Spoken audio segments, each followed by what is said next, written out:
The fight against obesity continues. This morning, we're talking about sugary drinks like soda, big soda.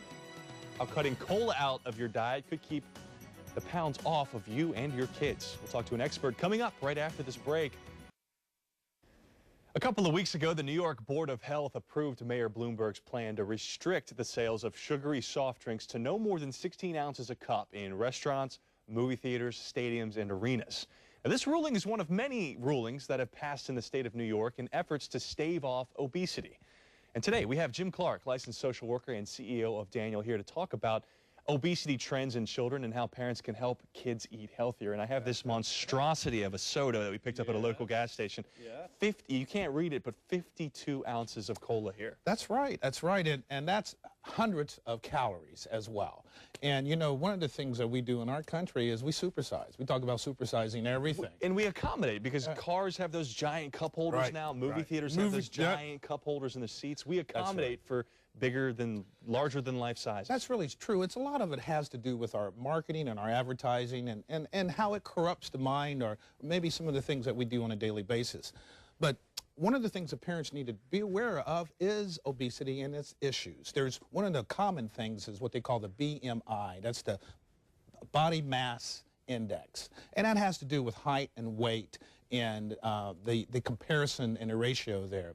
And one of the things that we have seen, in fact, one of the research has shown that kids who have been born in the year 2000 and longer, or up to now, the likelihood of them having diabetes is almost a third because of our trends in our country. So we need to be very sensitive to that. And a BMI of 5 to 85 is about average. 85 to 94 is considered overweight, and anything 94 and over is called obese. And about a third of our children today fit that category. So what do? You start young, right? I mean, you introduce healthy habits early on? Sure, you absolutely have to do that. You've got to, you've got to be an example. One of the things I always say at the end you have to do is be an example. But there's the task force gave up about 70 recommendations, and there's really 3 that I think are the most key that people really need to pay attention to. And the first of those that I think is watch your portions, as we talked about, and your size.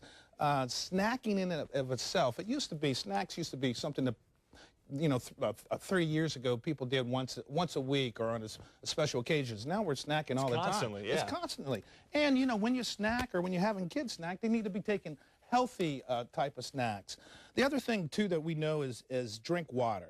If you go back... This is tough for kids. It is, and it goes back to what you said. Sugary soft drinks are zero nutritional value for children, absolutely zero. They're chock full of calories and caffeine, which isn't the best thing for their teeth or for them. And that does mean that's not to say that a child should never have a soft drink. There are special occasions that you need to do that, but you got to be careful with that, and you need to be sensitive also to those fruit juices, because many of them have an inordinate amount of sugar and calories for kids as well. And of course, I think one of the most important things, too, is exercise and limit their screen time.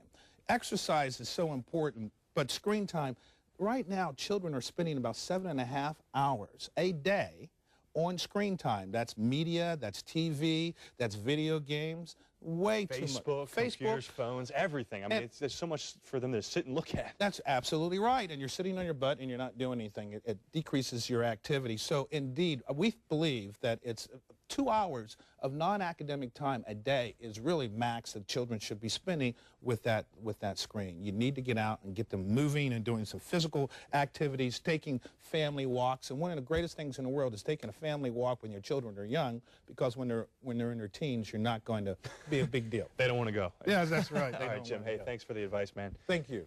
Not drinking that. I'm thirsty, but I'm not going to drink that. For more information on helping your kids eat healthy, log on to news4jax.com or danielkids.org.